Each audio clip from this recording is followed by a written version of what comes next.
know that we're recording this, like I just said. So I know that we're recording this, and so if you want to go back and watch it later on, you totally can.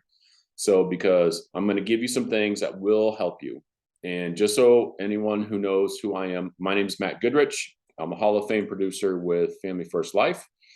That is someone who's done over $400,000 in a year and issue paid premium, not submitted premium. That is a difference. So I've been in this industry for 10 years, 11 years, something like that. At some point, I just stopped caring, if I'm being honest with you. It's been a long time, right? I've been in this industry successful, I should say, for 10 years. And what I mean by that is my wife is a stay-home mom because of this industry. I love this industry, even though I want to kill somebody sometimes. That's normal in any job that you will ever do, right? And so, but we're very blessed. And so I used to do only face-to-face appointments, and now I do virtual appointments. And then I do some kind of face-to-face. It just really just depends on the lead flow and what's coming in during that week. But if you are brand new, I would highly, highly, highly recommend that you run face-to-face appointments. And then this way you can learn how to actually sell and help your clients, because your clients, if you've never done sales before, even if you've done sales, life insurance is kind of it's a different world. So it's not logic based, it is emotional based. So what I mean by that is your clients will buy on emotion, but they will keep the policy by logic, if that makes sense. So because if logically they can't afford it, they're going to cancel it, right? So just so you know, this is phone script training 101. Let's call it that way. All right. So I'm going to take this all the way down to the basics. And what I mean by that is I'm going to do a mortgage protection script. I'm going to do a real-time internet lead script. I'm going to do a final expense script. I will literally do anything that you need me to do. Okay. Now, everybody's script is going to be a little bit different, but all Hall of Fame producers have the same style in what they need in their scripts. They have a couple of main points that they always hit. Number one, you got to nail the introduction. The introduction on any phone script is huge. You need to know who you are and why you are calling them. And your client needs to know that as well. If you can't figure that out and have some kind of command on the phone, then it doesn't matter, right? The middle is important because you can overcome your objections about booking the appointment in the middle, or the body, I guess you could say, of the script, okay? And then the last part is you have to have a close. Everything is a close. Even you are always selling no matter what you're doing. You're always selling, okay? So everything is a close when it comes to this industry. You're either asking for 3 different prices and which client and what product they want to buy, or you're closing time, right? And that's what we're doing when we're booking an appointment. We're closing a time for us to come by and see them. So I recommend doing face-to-face, especially if you're new. The reason why is because if someone stands you up virtually, right, if it's in another state, you can't go see them. But if they do it and they're local, you can knock on their door, okay, which I'm a big fan of. So, and I will just knock on people's door and be like, hey, man, I'm here for our appointment at 11 o'clock. And be like, no, I canceled that appointment. Like, oh, I never got the message. But I'm here now. You got 10 minutes. You see what I'm saying? So my guess is, since you are new, my guess is some of you or most of you are calling older leads. And so we're going to go kind of off an older lead style script. And then we're going to go and we'll go into kind of like a newer lead batch. Okay. Does that sound good to anybody? If you have questions, just ask. Okay. I think it's on. You guys can unmute and mute yourselves as you go. So as long as there's not interruptions, and you know how it goes. You know how Zoom meetings go, y'all. Like, as long as someone don't get out of hand, I'm not going to mute everybody. So like, you'll just stay muted. And if you have a question, just unmute and ask the question. Okay. So we'll also go over some main objections that you're going to get. So the most common objections, the only objections you get in the insurance industry is like 3 of them. Okay. So if you have a rebuttal for it, it's not going to work all the time, but if you can close an extra appointment or 2 a week, well, an extra appointment or 2 a week equals 52 extra appointments a year. 52 extra appointments a year, even if they're there half the time, that's 26 more appointments. If there are 26 more appointments and you only close half of those, that's 13 sales and an average premium. If you make $1,000 per sale, it's an extra 13 grand in your bank. Okay. So everything is little numbers added up to be big numbers. Okay. So, okay, let's go over some of the basics and then we'll get into the scripts. All right. Number one, when you are calling leads and if this is your first time, you're going to be nervous. Get over it. We are all nervous. I still get nervous when I make phone calls. I am not one of those people that's going to sit here and tell you that I love to make my phone calls. I don't. I do it because it's how I make money for my family. Simple. It's the same concept as if you were going to work and your boss told you to do something, you're going to do it or you're going to get fired. So start treating yourself the same way. You are your own employee, right? So if you were supposed to do something and you didn't do it, would you hire yourself or would you fire yourself for that day? Think of it in terms like that. Okay. And it's okay to just go, all right, man, I would have fired myself today. It just is what it is. All right. Now there's all sorts of auto dialers and all those kind of things out there. We're going to talk about the good old style of you picking up your phone and calling the person. Simple. For the basics are like this.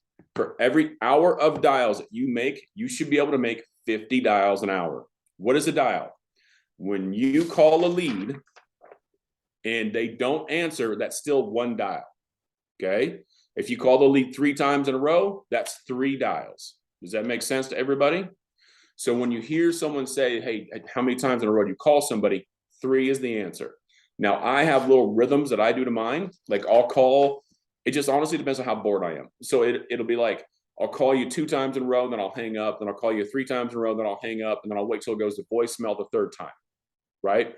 Or I'll call you 1 time, hang up, 2 times, hang up, and then wait till it goes to voicemail, right? I don't care. I'm just trying to figure out a way to get you to answer the phone, because you would be amazed at how many times somebody doesn't answer the first time. Because do you all answer your phone the first time somebody calls you, the number you don't know? No. Nope. Nobody does anymore, right? So, but if they call you 2 times, you're going, who in the world is calling me? And if they call you 3 times in a row, you go, okay, is it an emergency? So then you answer your phone, okay? So just remember that. Now, dial hours. The earlier you dial, the better. Why? People are driving to work. So if you're going to call someone, and this is an uncomfortable recommendation, let's put it that way right now. This is where you will finally get a little bit uncomfortable. If you start calling at 7:30 a.m., you would be amazed at the amount of appointments you will book between 7:30 and 8. Why? No telemarketers are calling between 7:30 and 8. Okay. And people are driving to work. If they're driving to work, they'll answer the phone. Okay. Have you ever noticed that you get a hold of more people in the mornings and in the evenings? During the midday part, they have to answer the phone at work. Okay. So just remember that. So that's why it's good if you want to break up your dial sessions. You can dial from like 7 to 9, 11 to 1, 3 to 5, and then from 6 to 9. Like if you can really get those down, and those, you will hit every person, everyone. You'll hit the guy who doesn't have a job. You'll hit the girl who has a full-time job. You'll hit the mom. You'll hit the grandma, grandpa. You'll hit them all. Okay. Every lead type will at some point will be home or answer their phone during that time frame. Okay. What we like to say is if you call a lead 9 times, that's really working a lead. Excuse me, guys. I feel like I'm getting over some kind of cold or have a cold. I don't know. It is what it is. That's the cool part about working from home. You can kind of do whatever you want to do. Okay. So I have tea. So if I need it, or if I start squeaking like I'm 13-year-old again, I'll drink some tea. Don't worry about it. Okay. So I don't know why I said that. It just is what it is. Anyways, so you guys got me. So like if you're down from 7 to 9, 11 to 1, 3 to 5, and then 6 to 9, those are great shifts. And it's a breakup of your day. Now, if you can knock out all of your appointments before then you can spend your time building your business and building your team and doing whatever you want to do. But as an employee, of which we all are, and what I mean by that is you're self-employed, that doesn't mean anything, because if you don't make any money, then it doesn't matter if you're self-employed, you're a broke self-employed person. So an employee makes money. So you're your own employee. So that's your schedule now on dial days. Mondays we do dials, and Thursdays we do dials. If you are a part-time agent, and you only can work 1 day in the field or 2 days in the field, I was part-time when I first started in the insurance world. So my dial days went like this. I dialed Thursday nights and Friday nights for all day Saturday. I did not dial Friday for Saturday, Sunday appointments. I tried to condense my time schedule and condense my schedule. That way I would run all my appointments in 1 day. Does that make sense? Because that way you get some momentum built. Okay. So if you're part-time, figure out what day off you have. You want to start dialing 2 days before that day to make sure that day is completely full. Okay. A full-time agent, your job is to not get off the phone until you have 15 appointments booked for Tuesday and Wednesday. So if you're dialing Monday, then you want to dial until you are completely booked Tuesday and Wednesday. It is going to take some discipline. This is not an easy business. Welcome to the wonderful world of insurance. I've never met a business where you can make so much money, so little time, and have a deposit in your account week after week after week. It's crazy. But you have to be willing to do the things that others are not willing to do to achieve that outcome. And others are not willing to dial 8 hours a day, just so you all know. So if you're willing to do it, you will be crazy successful here. Okay. Now, if you want to get a head start on your phone calls, I would recommend calling Sunday night. Now, some of y'all are like, I don't do anything on Sunday. Okay, well, then stay broke. Okay. So, but if you're willing to make your phone calls Sunday night between 6 and 9 p.m., you'd be amazed at the amount of people that will answer the phone. It is crazy the amount of people that answer the phone. They're all home Sunday night. After dinner, football game's on, they're doing nothing. Absolutely nothing. So they will answer. And there's also no telemarketing phone calls going on Saturdays and Sundays. Have you noticed? So take advantage of the hours that other people are not calling. Okay. All right. So time frames, y'all got that. Now, when you start making your phone calls as a new person or even as a veteran, you can tell the amount of times you're getting hung up on by if you sound like a telemarketer. And what I mean by that is a telemarketer is high and fast. Have you ever noticed, like, when they call you, they go right into their, like, hey, Matt, this is from the real estate sales convention, whatever. Like, they go super high and really fast. You are not a telemarketer. You are calling because they filled out a form and either mailed it into you or did it online and are looking for the state regulated life insurance programs or the mortgage protection programs. You are not a telemarketer. You are responding back to a form they filled out. Okay. So treat it as such. What I mean by that is you almost need to sound a little bored. Okay. Kind of like, my voice is deeper today. So it's easy for me to say, it's like Barry White. Like, y'all know Barry White. Slow and low. That's what you want to go with. You've got to go slow and low. A majority of the clientele you're going to be speaking to are of older age. If they're of an older age, they can't keep up with a high-pitched voice that speaks really fast. And you all know what I'm talking about. So you need to go slow and low. So if I'm calling Sam, I'm going, so Sam answers the phone and he goes, hello. And I go, Sam. And I have to say it's commanding. Okay. Sam, my name is Matt. I'm calling because you were online and filled out a form looking for information on the state regulated life insurance programs. And you put your date of birth was 1/11/1986. Is that correct? Yes. See how it works? It's not a, hey, Sam, this is Matt. I'm calling from the state regulated life insurance programs of Nevada, and you filled out a form and your date of birth was 1/11/86. Is that right? Click. Boom. And that's exactly, you all know, right? You all know what I'm talking about. Okay. And if you use a regular cell phone, okay, have you ever gotten a call from the Philippines and there's a pause? You know what I'm talking about? Like, they call you and there's like this weird auto dialer pause going on. It's because you answered. You're one of the 7 people it's calling at the same time. So it answers and there's a pause. There's like a 15 or 10 second delay. That's an auto dialer. So whereas if you're calling from your cell phone, then they answer right away and you answer right away. It catches them off guard already. Okay, just so you know. Okay, so slow. Excuse me, guys. Excuse me.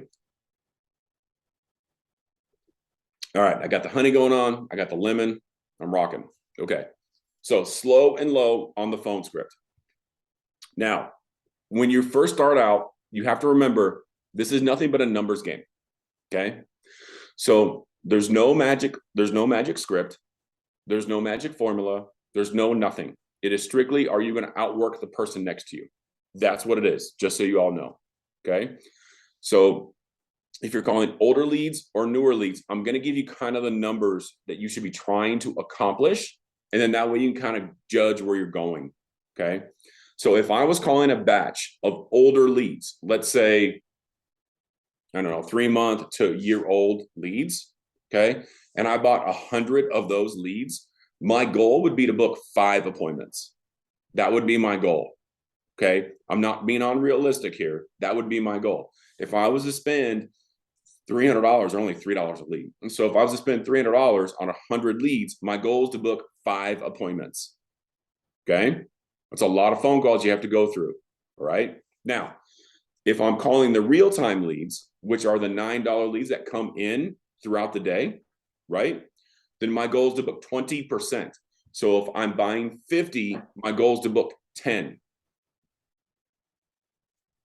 I'm getting a text. Someone's going to sign up 2 people. Let's go. Okay. So does that make sense? So if you're calling real-time leads, but real-time leads cost more money, right? So it's $9. So if you're spending $9 a lead and you get 50 or 100, you should be booking 10 to 20 appointments. Yes. Okay. And then the idea is if you only sit with 70%, you will sell at least 5. That's the game plan. Okay. Real-time leads. Now, if I'm calling mortgage protection leads, if I'm calling leads that are like $60, $70, $80 a pop, then if I get 10, I better be booking 5. You see what I'm saying? It's just lead quality equals different appointment amounts per, what am I trying to say?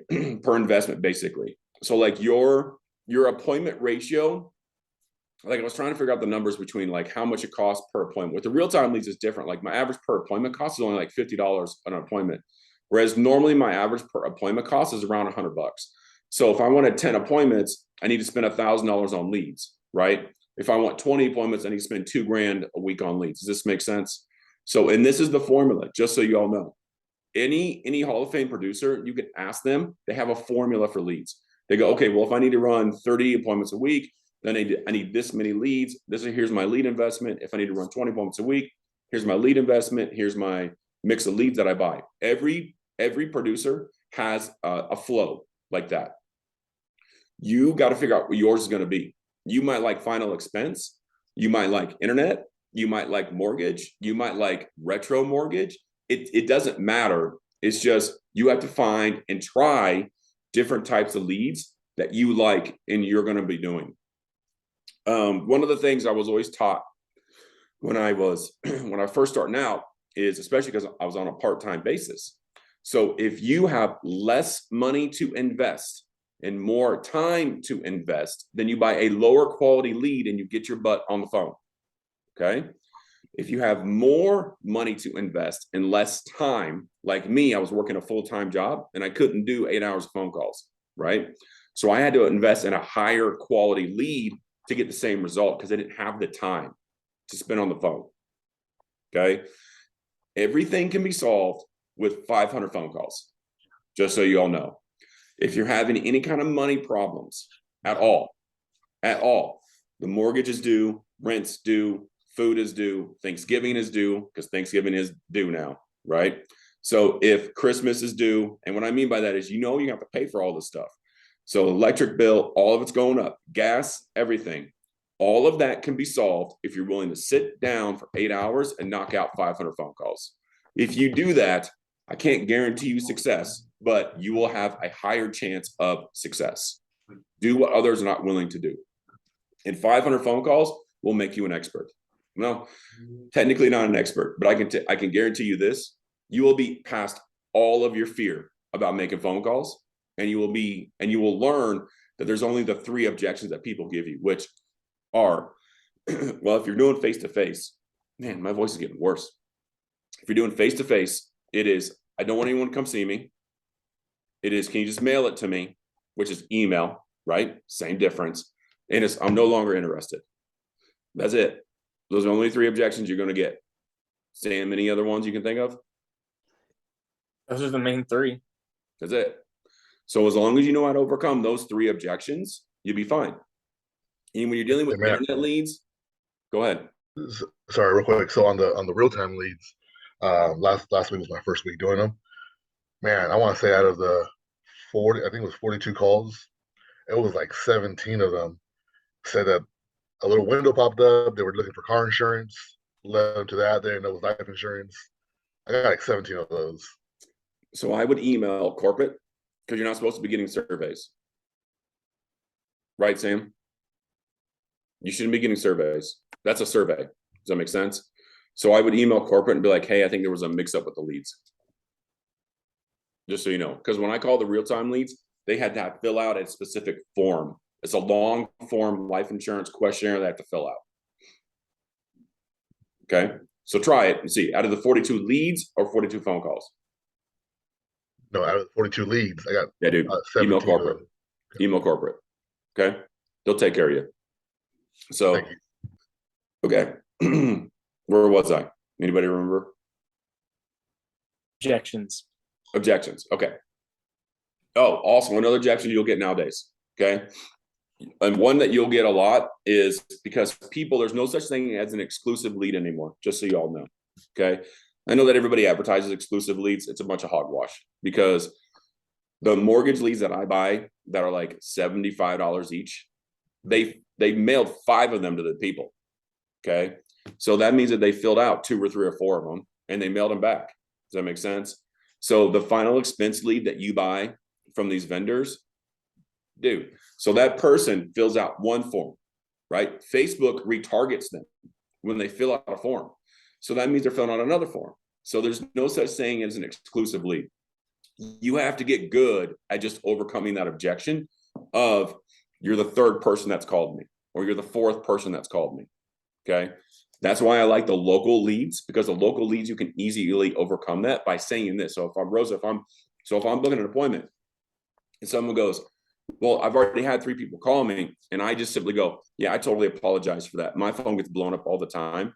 The good news is I'm the local underwriter here in Las Vegas. And so it's my job to actually go over this with you in person and detail the benefits that you're going to get and to see how it can actually help your family.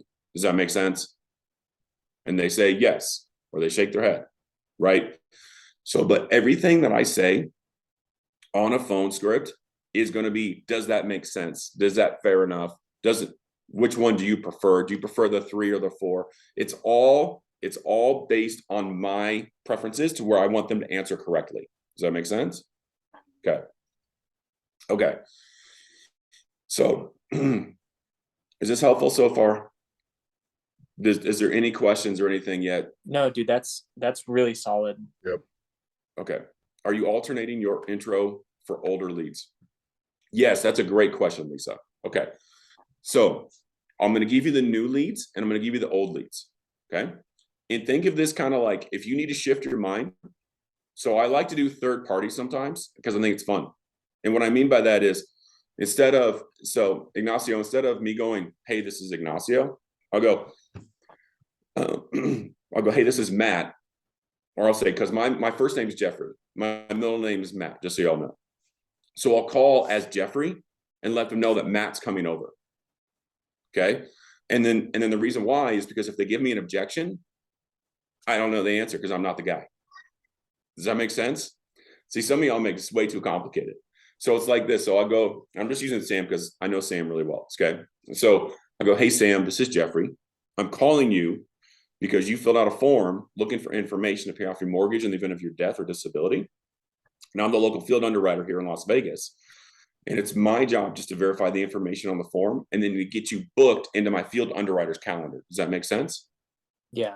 And they say yes. And I go, great. You put on here that you're 24 years of age and that your address is 9073 Apple Barn Avenue.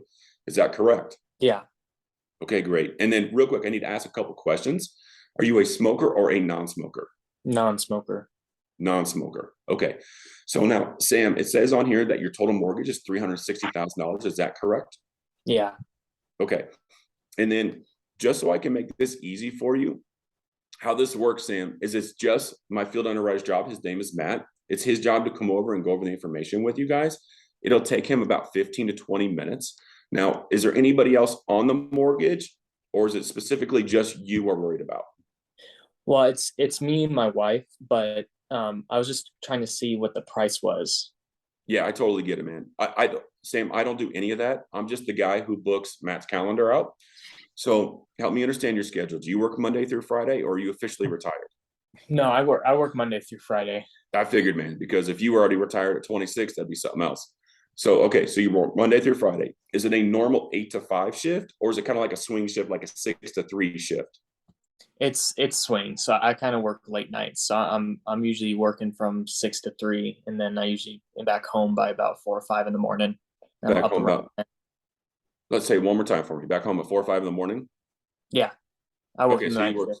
so you work 6 to 3 in the morning, Yeah, or six at night to 3 o'clock in the morning. 6 at night to about 3 in the morning. Got it. Okay, and then you come home and you sleep, right? And Yeah, then what time do you wake up? I'm usually up around like 11. Usually up around 11. Okay, and then you said that your spouse, does she work Monday through Friday, or is she stay home mommy and she just works inside the home? She stays at home. She stay home mommy. Okay. Is she usually up and around at 11 o'clock as well? Yeah, Okay. So there should be no reason that you guys won't be home tomorrow around like 11:30, 12 o'clock. Is that what I'm hearing? yeah, we'll be home. Okay. So listen, Sam, so I'm going to book you in Matt's calendar. Okay. Now he does have 10 families that he's got to meet with tomorrow. So is there any reason at all that the 11:30 is not going to work? Because if not, I'll put somebody else in that time slot. So does 11:30 work for you? Yeah, it'll work. Okay. Yeah, no, we'll make sure to be here. Okay. Do me a favor. Give him about 15, 20-minute leeway, because you know how traffic is out here nowadays, right? Yeah, it's So crazy. yeah. So either way, 15, 20 minutes, and he will be there though around 11:30. Does that sound good? Yeah. Okay. Now do me a favor, grab a pen, because I'm going to give you his code, and he's going to have to say it when he gets to your door, and that's how you can verify him. Okay. Okay. So his code is FFL N77. And then Okay. I got you in his calendar right now. And then Sam, you're going to get a text from us confirming the appointment, and an email with a calendar link. Does that make sense? Yeah. So we'll see you tomorrow at 11:30. Okay. Okay. There you go. Okay. It's a third party script. Go ahead, Don. Hey, thank you. Good stuff. Question: when you have two people, they both ideally need to be there if they're both on the loan. Number one, right? Okay. Number two, do you approach it where because there's two people that you asked where they both work, and if something happened to one of them, do you get two policies or one on them? Two. Okay. Two separate, or Yeah. you don't add? Don't combine them. Okay. So here's why. Okay. This is kind of like a sales 101, but I'll give you the biggest reason why. If you're doing an Americo application and you do a husband and wife combo, one of them can get denied and you have to get an amendment signed off. Okay. Whereas if you do a husband and wife and Say then that again. I didn't quite catch what. I've never heard of that before. yeah, so Americo does a policy where you can add the spouse onto it. Okay. And so it makes it like $10 cheaper a month, which is not really anything. However, if one of them gets denied, just so y'all know, then you'll have to get an amendment signed off because they have to change the policy. Okay. So just remember that. Right. So always do two separate policies. And the biggest reason why is this: when you're sitting with a husband and wife, you just explain to them like this. You got, look, hey guys, everything is separate nowadays. And the reason why is this is because, Dawn, when you pass away, if you guys are on a combination policy, your wife's going to get paid out. However, then she's not going to have any life insurance because the policy goes away. And she's going to want to leave behind. And then I would look at I don't know what your wife's name is, but I'd say, hey, Sarah, you want to leave money behind your kids as well, don't you? And she's going to go, yeah. That's why you need two separate policies. Does that make sense? Simple. Go ahead, Doc. Please, thank you. Okay, so I had this happen, so I'm just curious how you handle it. But so it was a mortgage thing, and one person didn't get approved on America, one did, and so I took the other one to Aetna, and so two separate companies, no problem with that? No problem. Okay, second thing on that, do you bring up anything about probate, what's gonna happen if they? Well, that's sales training. We're not doing that today. All right. Okay. We're just doing phone script today. We're just doing phone script. So, but I'm happy to help you with that. Yes. I'm happy to help you with that. Okay. But I do bring up probate a lot. Okay. Okay. All right. So that's a mortgage third party. Okay. So the biggest thing about that is just remember, you don't have to so they're going to say stuff like this. Can you just mail me the information? Here's what you say to that. I would love to mail you the information. It would make my job a lot easier to mail you the information. The problem is that because I'm a local field underwriter, they want me to verify that all the information is accurate and correct. What I mean is, Lisa, I need to come over there and make sure that you're actually 5'1", 135 pounds, and not 5'1", 455 pounds, and on a deathbed. Does that make sense? And they say, yes. Okay. But everything I say is a rebuttal with, does that make sense? Okay. Because when they ask me a question or they give me an objection, that's them taking control of the conversation, which means I have to turn it around and retake control of the conversation. Okay. All right. So the more times that you can be on offense and not defense, the better chance you have of helping the client.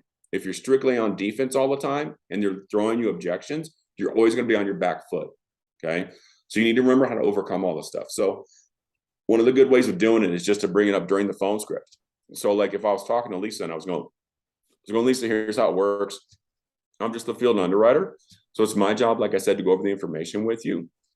And so what they require me to do is they require me to come out and see you and lay eyes on you, just check your ID to make sure you are who you say you are. And you're actually 5'1", 135 pounds. I'm like 5'1", 455 pounds, and that you're not a convicted felon on the run. Does that make sense? And they say yes, and they laugh a little bit. But what I do is before you can tell me, can you just email it to me? Can you just mail it to me? I've already overcome the objection, right? So then if they go, well, can you just mail me the information? I can just go, well, we just talked about this. Like, I can't just mail you the information, right? So that's how you do this with local leads. I'm telling y'all, local leads, okay? With over the phone sales, it's a different conversation. It's a different conversation. Okay. So what do you say if you ask the client to get a pen and paper to take down your information and they say don't need to because they will remember? I say, Andrew, you got your phone on you? And they say, yes. And then I say, pull out your notepad.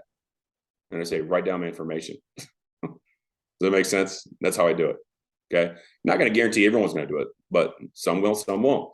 But if they don't write down your stuff, you're going to get stood up. And if you're probably getting stood up a lot now. Okay. Take more control of the conversation. Okay. So that's a mortgage script. All right. Now for older leads. So let's say I'm calling older mortgage leads. Okay. So you want to do it more of like, you're just looking for answers. Okay. So if I was to give you a stack of leads, so I'll say, hey, Mary, look, here's what I want you to do. I want you to take your leads. I want you to put them all together like this. And I just want you to find out why they didn't buy. Okay. That's a different conversation than you trying to book an appointment, right? So, because you would treat it differently. You would call them and go, hey, this is Mary. I'm calling. I'm just a supervisor over here at the Mortgage Protection Center. And your form came back on my desk. And we noticed that no one has taken care of this. And you don't have a policy in place, which means your mortgage is not going to be paid off in the event of your death. And we're just curious as to if we missed you or did somebody come out to help you? Question mark. Does that make sense? It's much more of a laid back approach.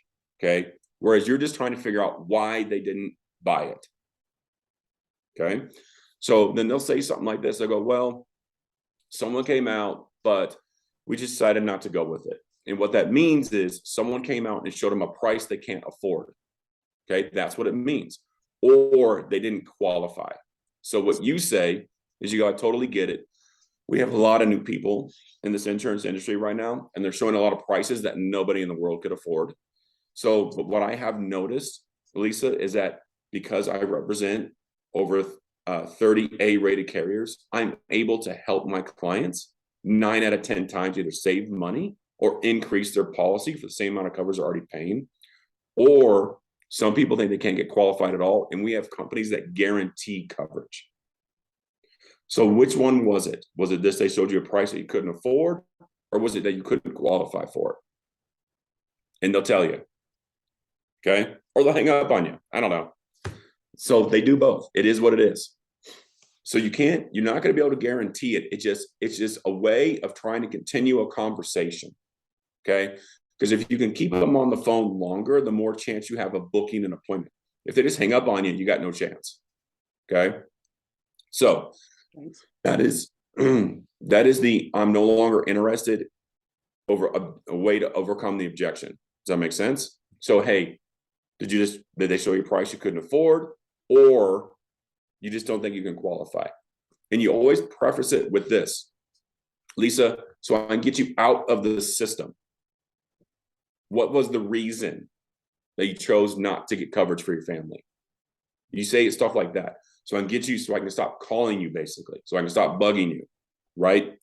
Just do a research and figure it out. Now, whatever they say, your job is then go back to book the appointment. Like, hey, well, I've noticed that we could save money for people 9 out of 10 times. Is that the biggest concern for you? And they say, well, yes. Great. Well, listen, we have my field underwriter, Matt. He's scheduled in your area on Tuesday and Wednesday. Do you work Monday through Friday, or are you officially retired? You go right back into booking an appointment. Excuse me. Okay. Excuse me, guys. Hold on. I got to get some water. Okay. All right. Is this being helpful to anyone? Are we good? Yes. Just some small things you can implement. I'm not telling you it's going to be the be all end all. It's just small things you can implement. Okay. Okay. If we don't have the luxury of having a first or second name like you do, would you flip it and say I'm calling for somebody else, or? You could be Ann. Okay. You can make up any name you want. It doesn't matter. Okay. It's just a way of, some people, you can do accents. I knew a guy who did a Texas accent, and he lives from New York, right? It's just a way of making it more fun for yourself. Okay. Or just call about yourself. Just be you. Sometimes I forget that I'm calling third party while I'm in the middle of the script. I do it all the time. Are you able to do that also virtually? Or you find that you're able to do the same kind of thing? It doesn't matter because I'm over the phone. Okay. None of that matters. None of that matters. If I was calling virtually, I would just say like this: hey, Don, you filled out a form looking for information to pay off your mortgage in the event of your death. I'm the field underwriter assigned to go over the information with you and see what you can qualify for. You got 10, 15 minutes right now. We'll just knock this out. So you already said yes. See, so I'm basically just doing the appointment now. That's the only difference virtually. Okay. But I wouldn't sell you if your spouse wasn't there, because that's a waste of time. So a lot of times people are trying to sell when the other spouse is not there, the real decision maker, which is the wife. Okay. Men don't buy anything without their women. They just don't. Okay. So don't pretend like he's going to, because he's not going to, just so you all know. He's just not. Every now and then it happens. Guys are big talkers. Guys will be like, oh yeah, man, I make all the decisions, blah, blah, blah, blah, blah. Oh, then I got to run it by my wife. Does that make sense? Just remember, they use you as an excuse. I'm sorry, Matt, I'm asking so many questions. Is it proper to, would it be anything incorrect in saying, I have to have both of you, I'm legally obligated by the No, don't say that. Don't say that. Okay. Just say it like this. Go, hey, Dawn, I'm assuming that because your wife's going to be your beneficiary, you want her to have the information, right? See, there's just ways of saying things that are, it's kind of like throwing it in their face, like they know, like you want your wife involved, right? Like you don't want to leave her out on this, you know? It's the same concept of, if I'm selling you, I'm going to go, hey, listen, I'm assuming, Dawn, you want this house to be paid off for your wife. That way she doesn't have to move, right? Right. It's the same concept. Okay. Okay. Final expense. Let's do a little bit of final expense, because a lot of you are probably calling final expense. Most of you are probably calling internet leads, to tell you the truth. And the thing about internet leads is you just got to go through the numbers on internet leads. But what I do like about internet leads is it's a life insurance lead for a life insurance appointment. So there's no, like, I feel like sometimes final expense can be kind of like a bait and switch for what people do. Have you ever noticed? Like it's just a little bit weird. So whereas life insurance, if they're filling out a life insurance form, they're only looking for life insurance. Okay. So But for final expense, whether it's the postcard they get in the mail or it's online on Facebook, it's the same. It's basically the same script. You'll notice that all my scripts are the same. It's the introduction that changes, but the body and the close is always the same. The body is the same and the close is the same. Do you work Monday through Friday? Are you officially retired? Is it an 8 to 5 shift or is it 6 to 3 shift? That's always my close. Okay. Because I'm giving them two options. Are you home Tuesday or Wednesday? Do you prefer 5 or do you prefer 8? I'm always giving them two options, but it's my two options and they pick one. Okay. Okay. So now that helped. Okay. So now for final expense, it's just the introduction. So instead of me saying you filled out a form, I would say, hey, Sam, my name is Matt. I'm calling because you were online on Facebook and you filled out a form looking for final expense coverage. And you put that your date of birth was 7/11/1955 and that you were looking for $10,000 to leave behind to your kids, I'm assuming, right? Yeah. That's the introduction. That's it. Okay. So it's just a matter of now final expense. You're going to have to call them and call them and call them and call them and call them and call them. Okay. Because seniors get blown up all day long. And they think they're being frauded by everybody, right? Which a lot of them are. So you need to make sure you show that you are a valid person. So be like, hey, Sam, so I'm the local underwriter here. It's my job to go over and see what benefits you can qualify for. They have me scheduled in your area over the next couple of days. Do you currently have any doctor's appointments this week? Yeah. What day is your doctor's appointment? I have doctor's appointments tomorrow and then none on Wednesday. None on Wednesday. Okay. What time tomorrow is your doctor's appointment? One's at 12 and one's at 2, but it's an hour away. Okay. So you'd be home by like 5 or 6? Yeah. Okay. So listen, I can't guarantee anything, but what I'll do is I'll put you on my calendar for 5 o'clock tomorrow. Do you think there's any reason you wouldn't be home by then? No, I'll be home. You'll be home by then? Okay. And then real quick, is your area, is it gated? Yes. Do you have any dogs? No. No dogs, but it's gated. What's the gate code? It's pound 123, and that calls the house, and I'll have to unlock the gate from there. Okay. Do me a favor, Sam. Grab a pen and a piece of paper and let me know when you got it. Okay. Okay, listen, my name is Matt, M-A-T-T. Last name is Goodrich, just like the tires. If I owned them, I wouldn't be calling you. Okay. And then I've got you marked for tomorrow at 5:30. Now, Sam, I drive a white Toyota Camry. Where's the best place for me to park? We'll pass the gate. There's guest parking at the clubhouse, and then it's a mobile home, so it's just, the number is just down the street around the corner on your left. Okay, so I'll be there at 5:30. Now, listen, traffic is bad, so give me like a 15-minute leeway just in case. Okay, and then we'll figure out what you qualify for. Okay. Okay. Okay, Sam. We'll see you tomorrow. Thanks. Okay. So now, when you're dealing with seniors, a lot of times you try to book appointments for them. They have doctor's appointments, so find out when their doctor's appointments are before you book appointments with seniors. Okay. So when you're calling them, go, hey, don't give them. Don't see a lot of agents make mistakes of giving them the days that you're available, and they'll just say they're not available. Whereas if you don't give them the days that you're available, then they don't know. So if you just say, hey, I'm scheduled in your area this week, help me understand your schedule. Do you have any doctor's appointments? Then you figure out when the doctor's appointments are. Then you figure out if they work. Well, do you work 8 to 5 or like 6 to 3? And they go, oh, well, I'm retired. Oh, that's awesome. Congratulations. When are your doctor's appointments? And then you book around their times that they're giving you. How do you handle if they're being like kind of wishy-washy about it, or if they're kind of not giving you their full schedule? How do you approach it? Like if they act like they're very, very busy. Okay. So Sam, role play with me. Okay. Yeah. I don't know what your script is. Well, I know what your script is, but I don't know what your close is. Okay. So, but that being said, so give me an example of role play with me. Lock me down. Okay. I should book you? Yeah, book me. Okay. So Matt, they're gonna have me out there dispatch the next couple of days. I don't have a ton of time. They have me seeing about 10 or 15 families the next few days. It just Stop. takes about, Stop. Get their schedule first. okay. Okay. Now, So Matt, instead of saying the next couple of days, say, hey, they have me scheduled in your area the next week. okay. Hey, Matt, they have me dispatched out in your area the next week. Are you working, retired, disabled? I work. You work? Okay, awesome. Do you work like 9 to 5 full time or?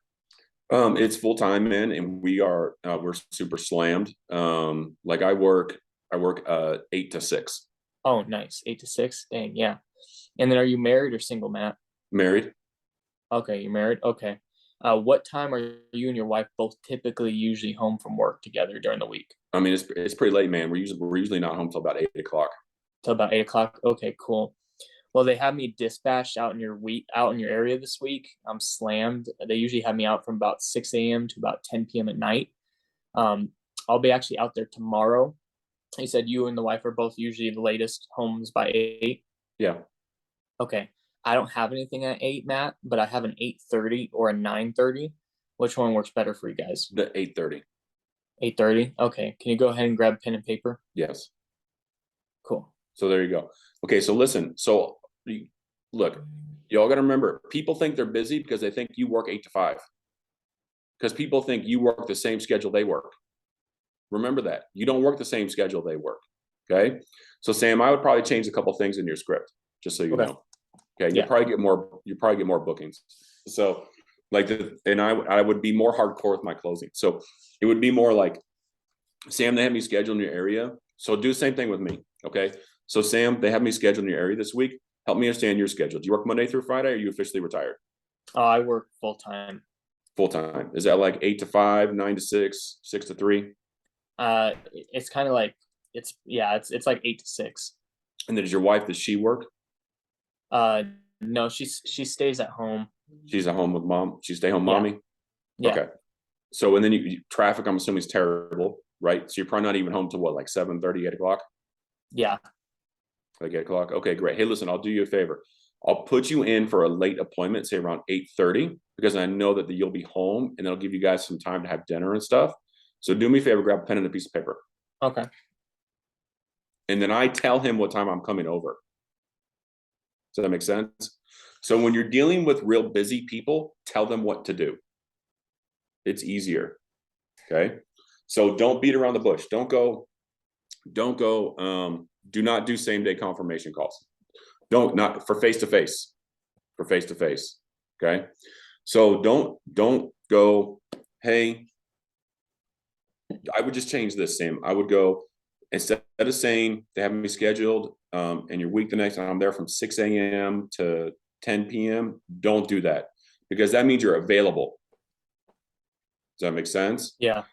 What you want to do instead is you want to go, hey, listen, Sam, they have me seeing 10 families tomorrow. But I can get you squeezed in at 8:30. Does that make sense? Which one sounds busier to you? That one sounds busier. I can squeeze you in at 8:30. So be busy. When you're dealing with a busy person, be busy. Because otherwise they'll run you ragged. They'll be like, well, since you're out here from 6 a.m. to 10 p.m., then, I'm like, oh man, well, we got the kids coming over and we got this going on and we got this going on. But if you're like, no, let's go. They come with you.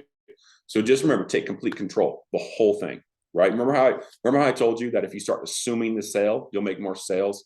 Mm-hmm. Start assuming the appointments. Okay, so that's final expense. Man, it's already $250. You guys, this is like all day training on phone scripts. If you guys really want to get good at this, okay, so here's how I got really good on the phone. And I look, I'm not to sound cocky or anything. I think I'm really good on the phone. Really, really, really good on the phone. Okay. But I've also got 10 years doing this. So that makes sense, right? So, but the way I got really good on the phone was when I first started selling insurance and booking appointments, they videoed me for 4 hours straight. Literally videoed me, which means I got on the phone in front of 100 people for 4 hours and booked appointments. That's how I got good. And do you want to know why I got so good? Because I was embarrassed if I would screw up. So what that meant was I followed the phone script. So because I followed the phone script, I got really good at it because I did it for 4 hours straight. Does that make sense?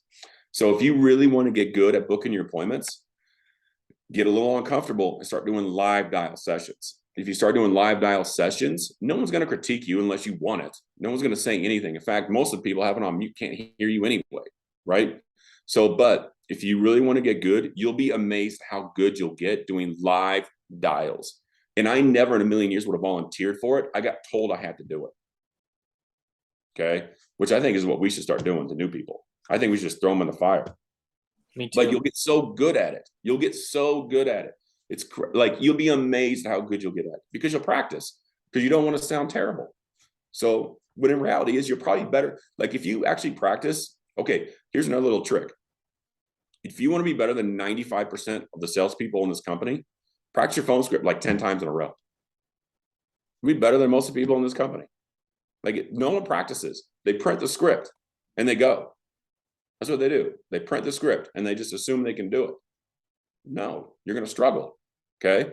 So if you print the script, read it in the mirror to yourself like 10 times in a row, and then actually try to memorize it, then you'll be great. You'll do great. And then you'll be able to shop the objections. And then what you realize is people say the same thing all the time and you'll forget who they are, which is fine. That's what you want. You want to get to a point where someone says something and you don't even remember who it is by the time you make the next phone call because you don't care. That's where you want to get to. Okay. And just remember, if you ever feel scared about making phone calls, they can't reach you the phone and hurt you. It's just a phone call. I've had one guy, I can't say it because I'm being recorded, but well, I probably can say it. Just one minute, I'll post this.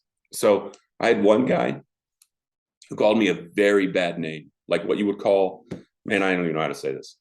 I'm not going to say it. Like he called me a very bad name. Okay. And I was like, and he's local and he lives next to me, like a street down. And I literally said to him, I know where you live, bro. And he goes, what? I literally know where you live. Not only that, I know that you're 5'8" and I know you're 175 pounds. And I know that I'm 6 foot and I'm 205 and I'm a wrestler and I could probably whoop your ass. Like, I know these things. Like, come on, man. Like, don't do that. But sometimes you got to cuss. I don't know. You know what I mean? Like if sometimes I would make it a goal to see if I can hang up on them first. Right. Or, like the people that hang up on you and you call them right back. That's never worked. Just so you all know, it's just because you're mad. It's just because you're mad and you want to call them back just to throw it in their face. But it's never worked. I've never booked an appointment. Now I've taken a picture of the lead and sent it to them. Right. Be like, I'm not the moron that filled this out. Okay. I've said that, but I've never booked an appointment. It's never worked. It's never worked. Just so y'all know. But I have door knocked them. All right. Okay. Does anyone have any questions? Is there anything I forgot to go over? Well, I guess you guys wouldn't know. I guess I'm the one teaching this. Hey Matt, I had a quick question for you. Have you ever gone back and worked through old leads that you bought like maybe months ago? Because maybe you were in a tight space in the business at the time or something. All the time. Have you ever gone back and worked through those leads? All the time. There's always money. Okay. If you're brand new, here's what I would recommend to you. Or if you're in a tight space, okay? Because we all go through this, just so you all know. You're not alone. You're welcome to owning your own business. You're gonna have ebbs and flows, right? So number one, go back to your clients. If you have been in this business for 6 months to a year and you're struggling with money, go back to your clients, because there's always sales in your clients, just so you know, because you can get referrals. I think one of the things we don't teach people how to do, that we need to start teaching people how to do, is the emergency response system. And if we start doing the emergency response system with folks, which is a referral network, then people will be much more profitable in their business. And you won't need near as many leads, just so you all know. Okay. So I would go to my friends and family, and here's what I would say to them. If I was you, and let's say you're tight and can't afford leads, here's what I would do. I would call my friends and family, and I would go, hey, Lisa, as you know, I just became a life insurance agent. I'm not calling you to try to sell you. I'm not trying to do that. But would it be okay if I came over and presented to you? And then maybe you have somebody who would need this coverage. Would you be okay with that? And then they'll say yes, because what friend's going to say no, right? And you've also told them that you're not going to sell them, okay? You'll be amazed at how many sales you get out of that, right? Because what will happen is when you're there, you'll go, hey, you guys, I'm assuming you guys have life insurance, right? And they'll go, well, yeah, of course. Well, go get your policies and let's look at them. And then that way I can learn what a life insurance policy looks like. And what you'll find is a lot of these people have term insurance that expires in 10 years or 15 years, or they have universal life from their car insurance company, which earns a terrible interest rate and then is going to lapse when they get a certain age. You'd be amazed, right? And then what you can do when you're there is you go, hey, I know this isn't a fit for you guys, but do you know anyone who could use mortgage protection? And you start getting your referral network that way.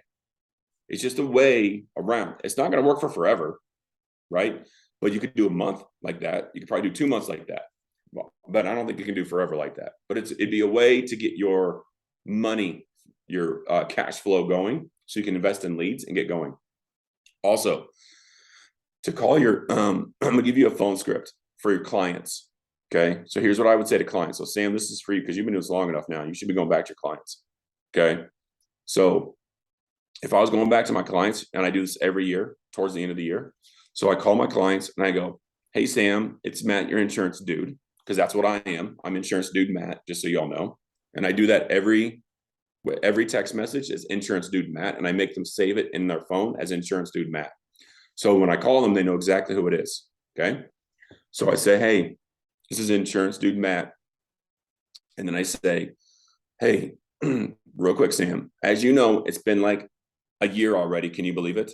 This is crazy. Okay. So your file came back on my desk, and the company, they have me out there to see all my clients just to make sure there's no updates. I'm required to get you to sign off on a form just to make sure there's no changes or any of that kind of stuff. Or if you have any questions about the policy, we do it once a year. And they go, okay.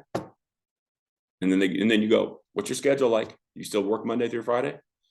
And they say, yeah. And they go, okay, what time do you get off work? Because it's a different conversation. And they go, I'll be home about 6. Like, okay, I'll swing by about 6:30. I'll text you if there's any problems. Okay, sounds good. That's how it goes with your clients. It's the easiest appointment you'll ever book. Okay. And then when you get there, you review their policy and you go, hey, Sam, I don't know if you remember this, but we talked about doing the cash back option last year, but you weren't financially ready for that. Are you financially ready for that now? Yes. You see what I'm saying? Or, hey, Rosa, I know that you bought $15,000 of coverage for burial insurance last year. For an extra $5,000, it would only be an extra $33.50 a month. Do you want to add that onto your policy? It's just money, man. It's just do it again and again and again and again and again. Okay. And you guys will be super profitable. Okay. It's already 3:00. I have no voice, as you can all hear. So does anyone have any questions or anything else that I can answer for you? Just one quick one, if you don't mind. Go for it. I'm just trying to figure out how to schedule these appointments because in my area, I'm going to be going into the real times, and I've got to get like 4 or 5 different counties. So, sometimes it'd take like an hour in between appointments just to get there. How do you do it? By zip code. By zip code? You have to do it by county. But where are you at, Danny? Where are you at? I'm in Middle Tennessee, like Nashville area. Okay. Okay. So you're not getting all your real-time leads in one county, right? So you got to drive to like 4 or 5 different counties. Yeah, I tried doing one county, but I wasn't getting enough. Okay. How many trying to get a week? 50 to 60. Okay. So I would schedule them by zip code. So what I would do is I would get them all. Okay. You probably get them in what, like 2 days tops? Yeah, 2-3 days. Okay. So I would call them immediately, right? Because that's what you do. I would try to sell them immediately, just so you know. Like over the phone? Immediately. Okay. And then I would book it face to face. Okay.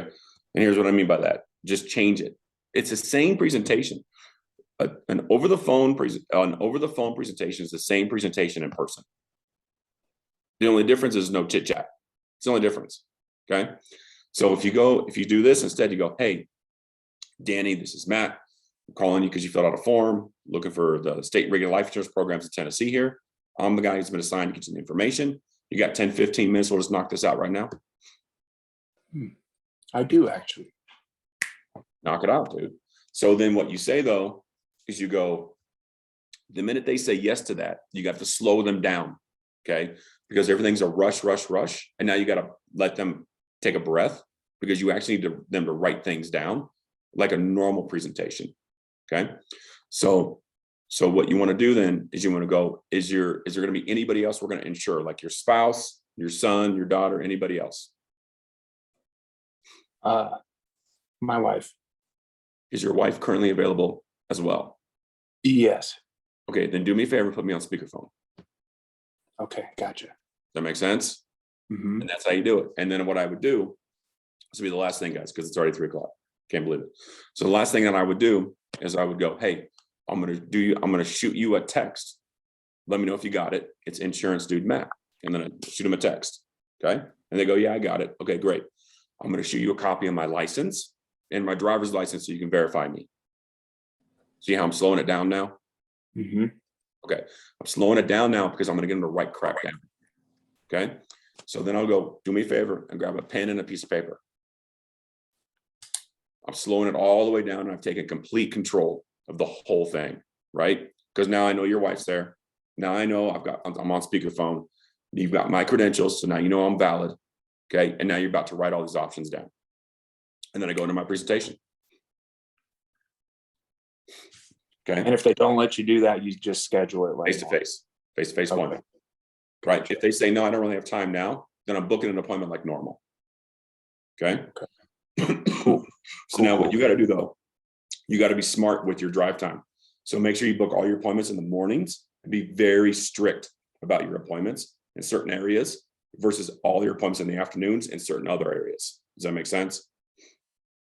So mornings are always bundled together and then the afternoons can be more spread out. Well, I'm saying for drive time purposes, make sure that you're very strict on booking your appointments condensed together in certain areas. Does that make sense? So like do one at 9, 10, 11, 12. And then if you have to drive, make sure you give yourself the time to drive there and then book all those appointments condensed. Okay, I see what you're saying. Does that make sense? Yes. Like every hour on the hour and then boom. Okay. Gotcha. Thank you. You're welcome. Okay, guys. Thank you, Matt. You're welcome, y'all. Have a great day. Thank Getting you very much. I appointments. appreciate it, bro.